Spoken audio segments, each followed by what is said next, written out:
Il est hors de question que tu passes sans me toucher. Il est hors de question que ça finisse comme ça. Car je n'ai jamais vu un homme te chercher sans te trouver. Je n'ai jamais vu un homme te chercher sans te trouver.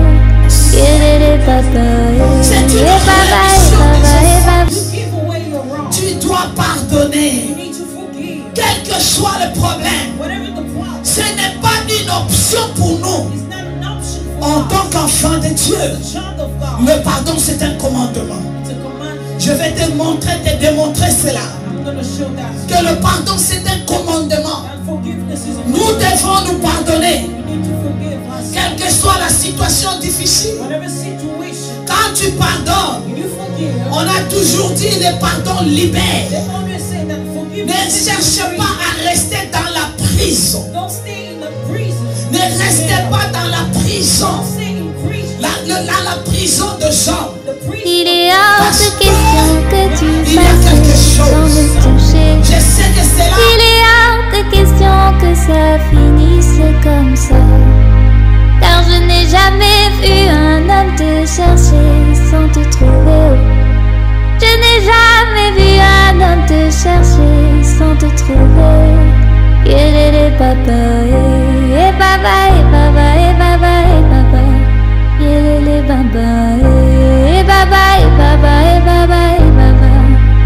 Il est hors de question que... Bonjour, bonsoir. Alors nous sommes toujours aussi contents de vous accueillir. Nous sommes sur le plateau GLC Show. Aujourd'hui, nous allons parler de choses très intéressantes et cela constitue d'ailleurs la deuxième partie que nous avons déjà entamée il y a environ 2 semaines. Nous vous demandons donc de vous référer à l'émission précédente sur GLC TV. Vous pouvez nous suivre sur YouTube. Alors aujourd'hui, nous allons parler de la deuxième partie concernant la technologie. Nous sommes donc sur la technologie face à l'Église. La technologie intensifie-t-elle la communication dans l'Église? Alors, je ne suis pas seule, bien entendu, pour parler de ce sujet assez intéressant. Je suis accompagnée de mon frère de tous les jours, Grace, que vous connaissez déjà. Alors, Grace, bonsoir. Bonsoir, Sœur Dominique. Tu vas bien? Ça va très bien, et vous? Alors, nous sommes ici pour parler d'un sujet qui est récurrent et qui est d'actualité. Nous parlons de la technologie. La technologie peut être un élément vraiment qui peut apporter beaucoup de choses, beaucoup d'éléments et qui peut apporter beaucoup à l'Église comme dans la vie courante, mais peut aussi causer des ennuis. Alors, il s'agit de quoi, mon frère Grace? Oui, bonsoir chez vous, bonjour, bonsoir, ça dépend de l'heure à laquelle vous allez nous suivre.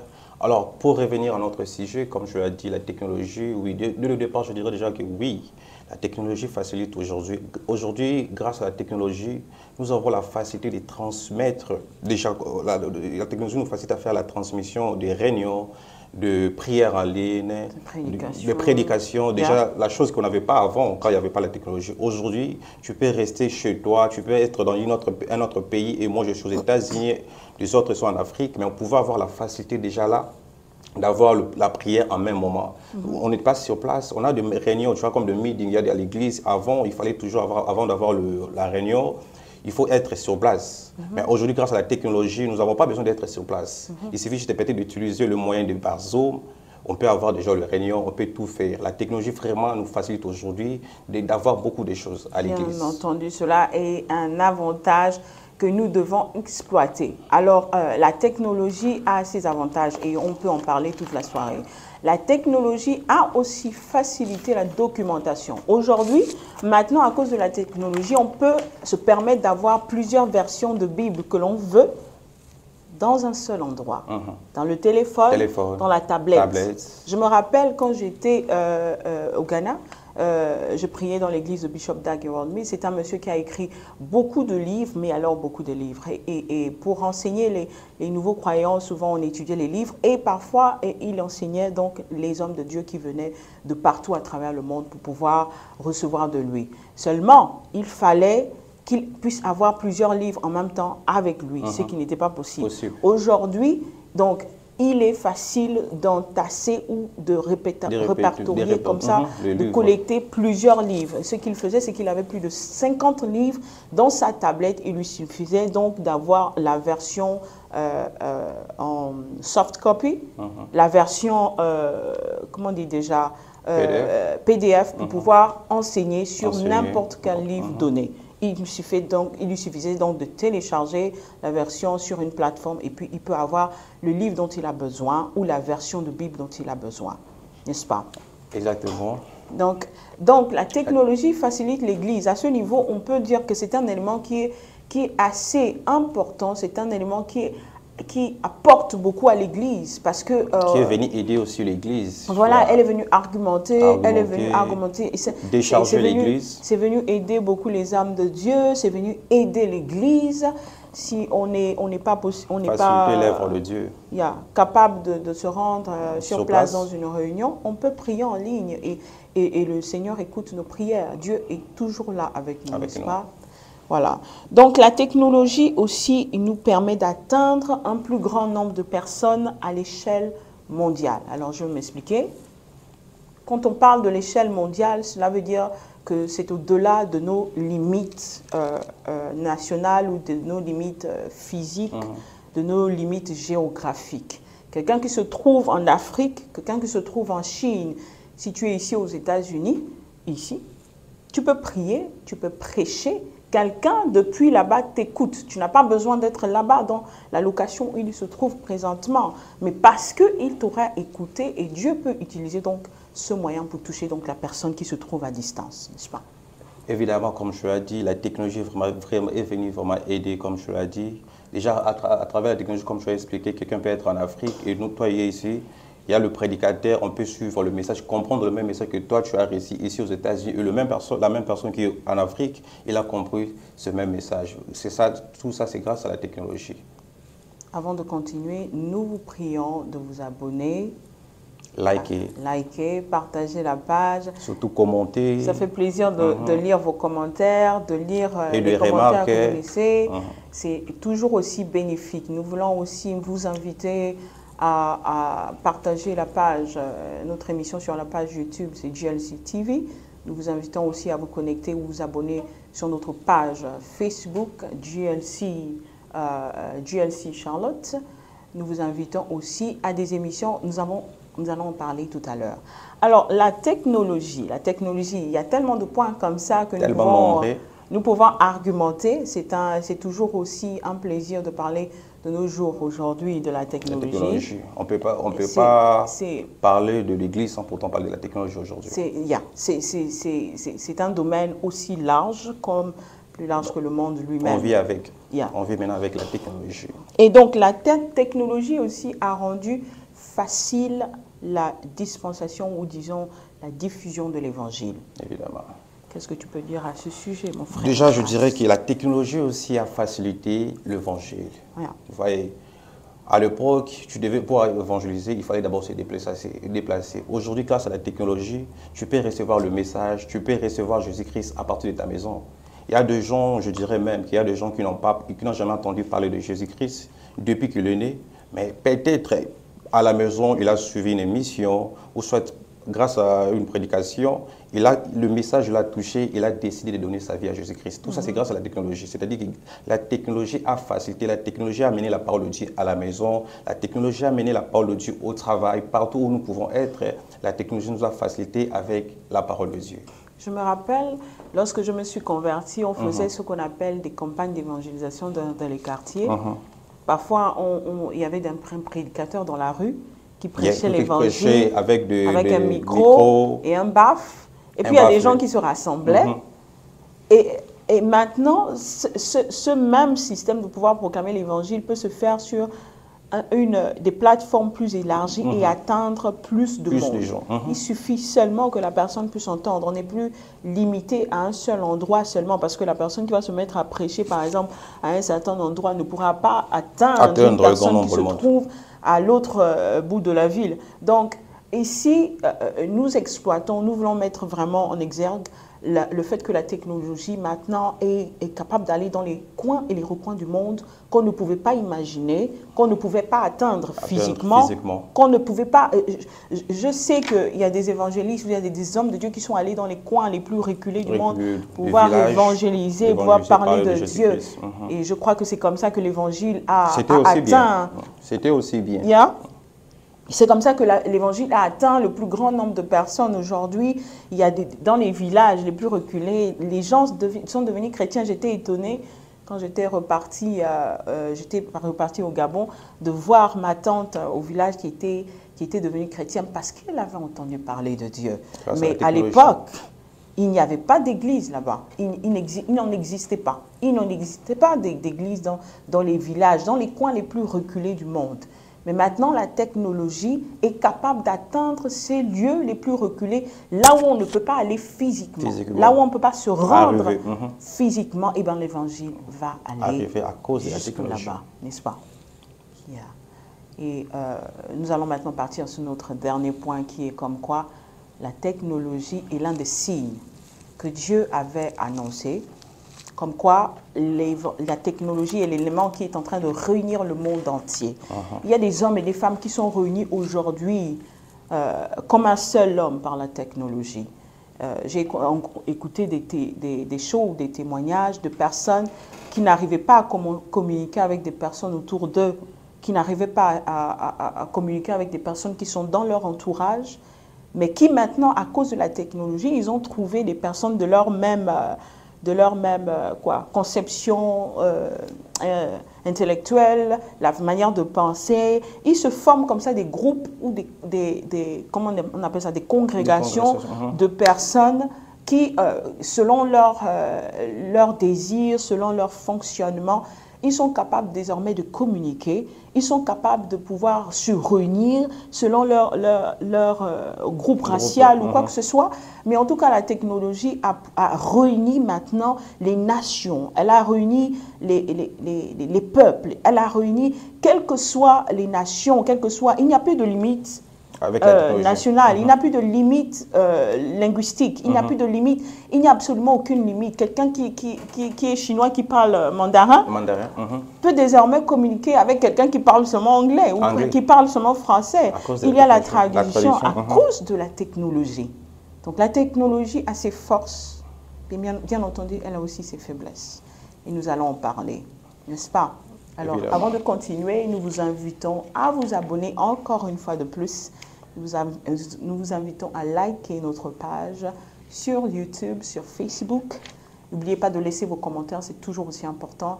Comme ça, d'avoir le commentaire de chacun et de tous, ça encourage, n'est-ce pas? Et aussi partager l'émission, commenter, comme tu l'as dit, et inviter les autres, les proches. Si tu as une connaissance que tu connais, parle-lui de cette émission. Si tu es béni par cette émission, il faut aussi, ne garde pas les secrets pour toi-même, mais partage, invite aussi tes amis à suivre cette émission, juste pour donner la force à cette émission. Alors, la technologie a aussi ses faiblesses, elle a aussi ses désavantages. Alors, la technologie a ses bons côtés, elle a aussi ses mauvais côtés. Et quels sont maintenant les mauvais côtés de la technologie? Nous allons en parler. Le premier élément que je vais citer comme ça, c'est que la technologie a rendu paresseux les chrétiens. Le chrétien, il faut le dire, ce n'est pas caché. On a tendance à vouloir maintenant assister à un culte en ligne. On a tendance à vouloir faire tout en ligne. On se trouve à la maison et puis on va faire le culte en ligne, on va suivre, mais il faut savoir que Dieu lui-même l'a dit dans la Bible, il est dit qu'il est bon pour des frères et sœurs de demeurer ensemble. Il est bon pour des frères d'être réunis ensemble. C'est là qu'il déverse sa puissance, c'est là qu'il déverse son onction. Dieu veut que les hommes soient rassemblés physiquement. Lorsque tu amènes ton feu de la prière, j'emmène mon feu de la prière, on met ça ensemble, ça fait un boom. Lorsque je suis dans la présence de Dieu avec mon frère, ma soeur, je suis encouragée par sa manière à lui de prier. Donc comme ça, de cette façon, ça peut me montrer et ça peut m'aider moi aussi. Ta façon de servir Dieu va m'aider aussi moi dans ma façon de servir Dieu. N'est-ce pas, mon frère? Évidemment, moi je dirais aussi, pour compléter ce que tu viens de dire, que la technologie, aujourd'hui, grâce à la technologie, le diable utilise la technologie pour venir détruire la connaissance du peuple de Dieu. Je m'explique. Tu sais, à l'époque, quand il n'y avait pas encore la technologie, tu pouvais voir quelqu'un quand il vient à l'église, il amène toujours son carnet, ou peut-être un papier pour écrire la prédication. Mais aujourd'hui, parce que le chrétien que nous sommes, nous savons que même si je n'écris pas, tu vas voir quelqu'un qui vient à l'église, pendant le moment de la prédication, il utilise son téléphone, il est hors la prédication parce qu'il sait peut-être que je vais revoir la prédication. Or, la majorité de ces gens-là, ils se disent que je vais revoir la mission ou la prédication d'aujourd'hui à la maison. Mais lorsqu'il arrive à la maison, il ne prend pas le temps pour à regarder, comprendre ce que Dieu a donné à ce jour-là. Donc la distraction. Vraiment, la technologie a mis la distraction. Sur son téléphone constamment. On est à l'église, pendant que le prédicateur prêche, lui dans le téléphone, parce qu'il sait que je vais peut-être aller regarder l'émission, la prédication à la maison, mais chose que beaucoup de gens ne le font pas. Et pour venir renchérir dans ce qu'il est en train de dire, souvent on est sur notre téléphone, c'est bien qu'on ait la Bible dans le téléphone. Mais dans le téléphone, il y a beaucoup de choses qui se passent. Il y a beaucoup d'activités. Il y a des notifications. On reçoit à tout moment les notifications. Tu peux être là en train de méditer la parole de Dieu sur ta Bible, mais il y a une notification qui arrive. Tu as d'abord envie d'aller regarder la notification en question sur WhatsApp, sur Instagram, quel que soit le réseau social. Et puis, ben voilà, tu es distrait. Tout ce que tu es en train de faire à ce moment-là, J'avais peut-être compris déjà un verset, mais le diable va utiliser peut-être un moyen pour te distraire. Peut-être envoyer un message ou voir une vidéo. Directement, tu sors de là où tu étais pour entrer dans la vidéo, voir qu'est-ce qui est caché derrière la vidéo. Donc c'est bien d'avoir comme ça nos Bibles dans le téléphone, mais il est important d'avoir sa Bible physique, de sorte que tu sois capable de mettre ton téléphone de côté et d'être concentré seulement sur la Bible, sur la parole de Dieu que tu es en train de méditer et de prendre note. Surtout ça, prendre note, il est vraiment important de prendre note. Quand tu viens à l'église, quand le prédicateur entre le prêcher, il faut toujours apprendre à prendre note. Parce que la manière dont tu vas comprendre la parole de Dieu pendant que le prédicateur entre le prêcher, ce n'est pas la manière dont tu vas comprendre si tu partais regarder ça avec le téléphone ou à la télévision. Et même dans l'église primitive, il est dit que les apôtres recevaient les enseignements, les disciples, je veux dire, recevaient les enseignements, ils prenaient note. Et puis, ils allaient à la maison, avaient le temps de réétudier, ils mettaient à l'épreuve tout ce qu'on les enseignait. Ils allaient tester. Il faut donc que le chrétien soit capable de revoir les notes, de revoir ce qui a été prêché, de pouvoir méditer sur ce qui a été prêché. Ce n'est que comme ça que l'on grandit. Alors, nous allons passer sur un point aussi important qui est plus intime et plus familial concernant les enfants. Nous sommes toujours dans le cadre de la technologie comme une distraction.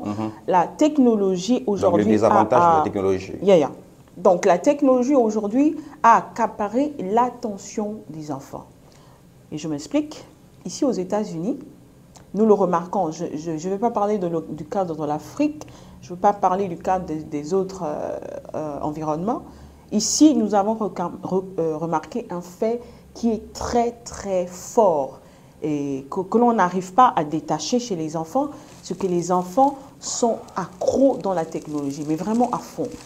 Ça commence au bas âge, où ils commencent à faire des games, des jeux en ligne, et puis quand ils grandissent, ça devient des groupes de jeux en ligne.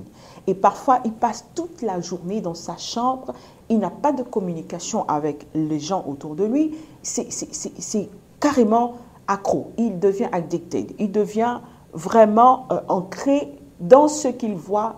Et en fait, c'est la technologie a évolué. Maintenant, on n'a plus besoin de venir jouer la PlayStation là, physiquement avec son ami à la maison, mais tu peux seulement te connecter et puis tu joues avec quelqu'un qui est à distance. Vous vous connectez et puis vous êtes en train de jouer ensemble. Et ça, c'est quelque chose de...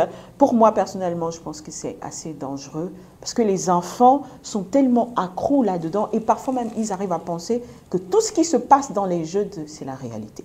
Donc, il a comme ça pris l'attention des enfants. Les gens sont devenus aujourd'hui accros au téléphone au point où c'est impossible de vivre sans smartphone. N'est-ce pas? Évidemment, comme tu as dit. Et nous allons encore parler aussi d'un autre élément comme ce que fait la technologie aujourd'hui dans l'Église. La technologie est venue exposer l'Église. Je m'explique. La technologie est venue, bien entendu, sur les réseaux sociaux de nos jours, et c'est plus récurrent de nos jours. On voit de plus en plus, et c'est quelque chose que j'ai du mal à en parler, on voit de plus en plus la vie des hommes de Dieu, la vie de certains chrétiens exposés sur les réseaux sociaux. Bien entendu, c'est bien parce qu'on expose les faux, on expose le faux. Mais d'un autre côté, elle est venue ternir l'image de l'Église. Le non-chrétien, ou même la personne qui ne croyait pas déjà au départ en Dieu, à cause du fait que l'Église a été ternie, va se poser la question, mais attends, ces églises-là qui sont en train de prôner vraiment Dieu, que Dieu est 3 fois saint, mais voilà, ce sont eux qui se comportent comme ça. Alors que la Bible dit que l'Église est la lampe du monde. Le monde va se référer à l'Église. Le monde va donc regarder à l'Église, chercher à voir en nous Dieu, parce que nous transportons l'image de Dieu. L'Église ne doit pas être ternie aux yeux du monde. Or, aujourd'hui, c'est ce que nous voyons. Et c'est malheureux parce que vraiment, aujourd'hui, on en parle comme si c'était un fait divers au journal. Voilà un homme de Dieu qui a grossi une jeune fille par-ci, par-là. Voilà un homme de Dieu, un prophète. C'est vraiment déplorable et mon cœur saigne quand j'entends les choses comme ça. Bien entendu, on expose de la sorte le faux, mais l'Église est ternie, n'est-ce pas, mon frère? Oui, vraiment, je vais ajouter quelque chose, que la technologie est venue aujourd'hui nuire l'image des hommes de Dieu. Pourquoi je dis ça? Grâce à la technologie aujourd'hui, quelque chose qui peut se passer, tu vois, comme moi et toi, nous sommes ici, quelque chose qui vient de se passer dans une minute, tout le monde peut avoir déjà l'accès à tout ça. Vous voyez que quelque chose peut passer à l'Église maintenant, là même une erreur, mais parce qu'il y a déjà la technologie, parce qu'il y a déjà l'histoire d'Internet, tout le monde a déjà accès, même ceux qui ne sont pas à l'Église, là directement pour avoir l'information. Donc, la technologie est venue vraiment détruire vraiment l'Église et les hommes de Dieu en général. Donc ça, c'est assez dangereux parce que l'Église n'est pas censée avoir cette image-là aux yeux du monde. Aujourd'hui, il y a des gens, le monde se moque de nous. Oh, ces hommes de Dieu là, oh, ces églises-là, ces églises éveillées. Ils sont en train de se moquer, il faut dire la vérité, ils sont en train de se moquer et de la sorte on se moque aussi de Dieu. Dieu, lui, il est 3 fois saint, il est parfait. Malheureusement, l'homme est imparfait, même s'il est chrétien, il a toujours des imperfections. Mais la technologie, le diable, disons, a utilisé ce côté de la technologie pour détruire l'image de l'Église qui est censée être parfaite aux yeux des hommes, afin que plus d'âmes soient gagnées à Dieu. Et je dirais aussi qu'aujourd'hui, il y a des chrétiens, je dirais des chrétiens qui ne prient pas à cause de la technologie. Pourquoi? Parce qu'ils avaient peut-être leur serviteur ou un serviteur, peut-être dans l'histoire qui ne glorifie pas le nom de Jésus. Directement, ils se fatiguent, ils se disent que, mais pourquoi nous devons aller prier si les hommes de Dieu se comportent ainsi? Tout ça, c'est grâce à la technologie. Ça c'est vrai. Alors, avant de continuer, nous vous invitons à vous abonner. Abonnez-vous, likez l'émission. Et nous allons aussi parler de quelque chose qui est à venir, c'est-à-dire que nous avons une prière matinale qui est en train d'arriver. Nous sommes déjà en cours et nous allons continuer. Nous vous demandons si, quelle que soit la personne qui veut vraiment, qui a besoin de prière, qui a besoin de prier ensemble avec des frères et sœurs, qui a besoin d'être encouragé, nous t'invitons à t'abonner. Il y a le lien de la page qui va s'afficher. C'est sur Zoom. Nous allons vous envoyer le lien tout à l'heure. Alors, c'est la prière matinale. Elle commence à partir de 4 h du matin à 5 h du matin. Nous sommes en prière avec des frères et sœurs. Ce sont des moments vraiment bénéfiques. Il y a aussi une autre veillée de traversée du 31 décembre. Ce sont des moments que j'ai hâte de voir parce que c'est un instant de ma vie, de notre vie où nous traversons l'année 2023 que Dieu nous a donné pour pouvoir voir l'année 2024. Alors, nous aimons la traverser dans la présence de Dieu. Nous vous invitons sur place. L'adresse va s'afficher sur votre petit écran. C'est l'adresse de l'église. Nous vous invitons le 31 décembre à venir sur place à JLC Charlotte. Vous serez toujours la bienvenue et Dieu vous bénira. Alors, nous allons parler du dernier élément concernant les désavantages de la technologie face à l'Église. C'est que la technologie aujourd'hui a tendance à vouloir faire disparaître la Bible. Bien évidemment. Alors, nous nous expliquons. Aujourd'hui, il est difficile pour un chrétien d'amener sa Bible physique, sa Bible, comment dire, la Bible physique, comme le livre que l'on tient dans les mains. Il est très difficile. Avant, je me rappelle, avant, on voyait les chrétiens avec des vestes là, à midi avec sa Bible. Tu portes ta Bible comme ça sur le côté, tu as ta Bible sur la main. Mais aujourd'hui, c'est difficile de voir un chrétien, même un pasteur, avec la Bible. On verra les chrétiens avec sa tablette. Son téléphone. Son téléphone, parce qu'il sait qu'il y a sa Bible dans son téléphone, dans sa tablette.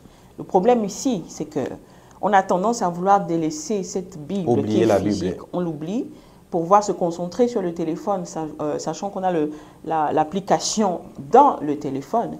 Ou dans la tablette. Pouvez-vous imaginer si l'application disparaît?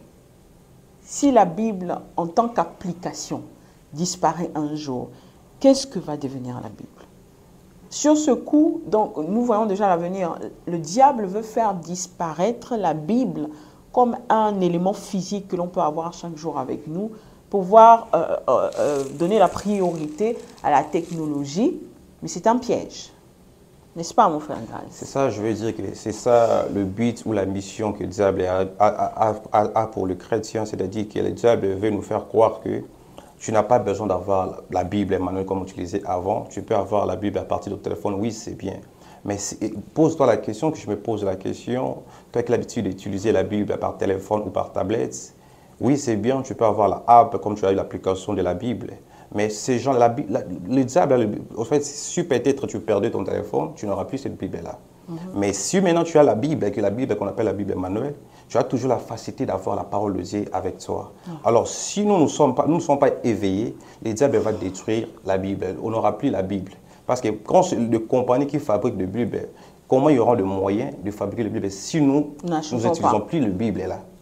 C'est ça le but du diable. Le but, c'est le diable a envie de détruire d'abord les compagnies là, afin que lorsqu'il va détruire, il va faire disparaître la Bible et puis il va venir maintenant frapper pour nous les téléphones. Parce que tu peux voir comme ça, tu te réveilles un bon matin, tu as l'habitude d'utiliser ta Bible au téléphone, mais tu te réveilles un bon matin, tu ouvres la Bible et ça ne s'ouvre pas. Ou la Bible, elle a même disparu. Elle a même disparu. Ou soit que le téléphone n'aura plus la facilité d'avoir l'accès de télécharger la Bible. Donc tout ça, c'est les stratégies que Dieu est en train d'utiliser pour faire disparaître la Bible. Et nous devons être éveillés, nous chrétiens que nous sommes. Nous devons toujours faire comme nous avons l'habitude de faire. Acheter ta Bible, il faut avoir toujours ta Bible. Tu peux avoir la Bible dans le téléphone, c'est bien, mais il faut toujours avoir une Bible. Si tu es chrétien, tu es homme de Dieu, c'est bien bon d'utiliser la rapidité que nous avons avec le téléphone, mais il faut toujours avoir une Bible. En conclusion, nous allons donc dire que la technologie a ses bons côtés. La technologie est un élément dont nous avons besoin dans notre vie de tous les jours. La technologie est allée au-delà de nos limites physiques, intellectuelles, territoriales, géographiques. Mais la technologie peut devenir un enfer pour chacun de nous. La femme au foyer qui est concentrée seulement sur ses réseaux sociaux ne s'occupera pas de ses enfants. Elle n'aura pas le temps de s'occuper de son mari. Pareil pour aussi le mari. Si tu es toujours focus avec les réseaux sociaux, la technologie, tu n'auras pas le temps de parler avec ta femme ou de discuter avec tes enfants. Or, quand il n'y a pas la discussion dans un couple, c'est que le couple est en train déjà de détruire. La technologie a été aujourd'hui un élément enrichissant pour l'Église, mais aujourd'hui elle peut constituer un élément destructeur pour l'Église. Donc c'est à nous de choisir, c'est à nous de faire un effort pour donner la place à Dieu, pour que nous ne puissions pas être accros, de faire un choix bien entendu. De se discipliner. Et de ne pas être accro à son téléphone, ne pas être accro à son smartphone, de ne pas être accro à la technologie qui peut constituer après un malheur pour nous. Tu ne peux pas te réveiller comme ça, tu te réveilles à 6 heures directement, tu es là, tu touches ça, et puis tu vas te réveiller, tu vas te rendre compte, il est déjà 14 heures, tu n'as rien fait, tu as passé ton temps avec les histoires qui t'a rien apporté. Tu vois. Alors, le temps là, tu peux lire la Bible, tu peux faire autre chose qui peut t'amener quelque chose de plus important. Nous sommes arrivés à la fin de notre émission. Nous sommes heureux de discuter avec vous. Nous sommes heureux de pouvoir parler de choses assez importantes qu'on n'ose pas en parler.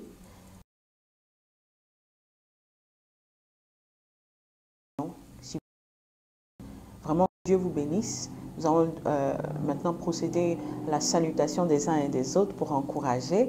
Je vais commencer à saluer comme ça notre caméraman de tous les jours, Monsieur Jules, qui est plutôt quelqu'un qui travaille d'arrache-pied pour que cette émission puisse être toujours de mi-pied, qu'elle puisse toujours se passer. Et si vous êtes capable de recevoir cette émission, c'est grâce à ce frère. Vraiment que Dieu le bénisse. Derrière la caméra, on ne le voit pas et pourtant c'est un élément assez important, de cette émission. Nous voulons saluer aussi le pasteur Marthe qui est à l'origine de cette émission et qui a eu l'idée de pouvoir parler de choses assez importantes dont on n'en parle pas souvent. Que Dieu bénisse le pasteur Marthe Chambaud pour tout ce qu'elle fait, pour son travail d'acharnement. Que Dieu bénisse son ministère. Amen. Je vais te laisser la possibilité. Alors pour moi, mes salutations premièrement à ma femme, ainsi qu'à mon fils. Ici que nous saluons aussi tous les membres de l'église. Nous saluons Maman Daisy, Maman Béa, Maman Hélène. Ici que je salue aussi mon frère qui est aussi derrière la caméra, le frère Concy. Je salue tous les membres de l'église, le Maman Belbuche, Maman Fallon. Vous êtes assez nombreux que je ne saurais pas citer tous vos noms, mais nous vous saluons au nom de Jésus-Christ. Nous saluons aussi les gens d'outre-mer, les gens qui sont en Afrique qui nous suivent. Nous savons que vous nous apportez beaucoup de vues. Que Dieu vous bénisse là où vous êtes, que Dieu vous apporte, vous éclairer par cette émission, que Dieu puisse constituer comme ça une lampe sur votre chemin pour tous ceux qui, comme ça, vous empêchent d'avancer. Que vraiment Dieu vous bénisse davantage encore. Nous sommes contents de vous retrouver et nous sommes à l'attente de vous retrouver encore prochainement. Jusqu'à prochainement. Portez-vous bien. Bonsoir.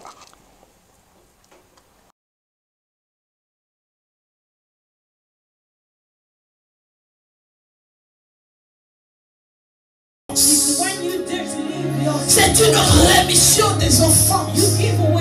Tu dois pardonner. Quel que soit le problème, ce n'est pas une option pour nous. En tant qu'enfant de Dieu, le pardon c'est un commandement. Je vais te démontrer cela. Que le pardon c'est un commandement. Nous devons nous pardonner. Quelle que soit la situation difficile. Quand tu pardonnes, on a toujours dit le pardon libère. Ne cherche pas à rester dans la prison. Ne restez pas dans la prison. La prison de Jean. Parce que il y a quelque chose. Je sais que cela a détruit ton âme. Je sais que cela t'a déstabilisé. Je sais que ton mari a offensé. Tes enfants t'ont ridiculisé. Je sais que cela fait trop mal. Mais Dieu nous demande, en tant qu'enfant de Dieu, il dit pardonnez-vous. N'amène pas le même personne que tu as gardé des années, de mois et de mois dans ton cœur. Et il verra ce que je ferai. Le pardon, mon frère, ce n'est pas un signe de vengeance. Il y a d'autres qui pardonnent. Il fait semblant de pardonner. Mais dans son cœur, il dit, je vais me venger contre lui. Je vais le montrer. Alléluia. Est-ce que tu m'entends ce matin?